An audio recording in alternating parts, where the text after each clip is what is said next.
bilis, bilis. Bakit hindi niyo ba nakita yung ahas? Ewan ko sa kanya.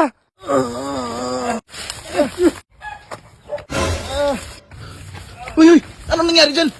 Kinagat ang ahas. Ha? Kinagat ang ahas. Sus, Marisip. Ano magagawin natin ito? Tulungan mo naman kami. Sige, sige. Ibahay ka muna. Rindan. Paano ba? Tignan.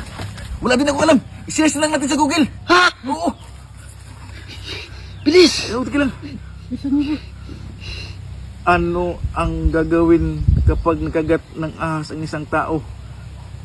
Ano? Sabihin mo na kasi. Higa daw, higa. Basta. Rindan. Ano ba? Hayaang i-relax. Yung ulo, iangat kundi. Angat. Sunod. Teka lang. English kasi hindi ko Bilis ko naman. Bilisan mo. Teka lang, intindihin ko.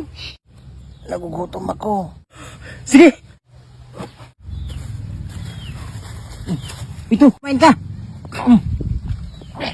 Tubig. Huwag yung painumin ng tubig! Nakalagay dito! Huwag painumin ng tubig!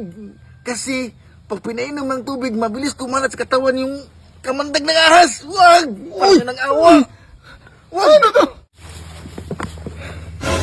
Jo, wala na. Teka lang ha, hintay lang ko siglit. Papaload lang ako, naubusan ako ng load. Nako!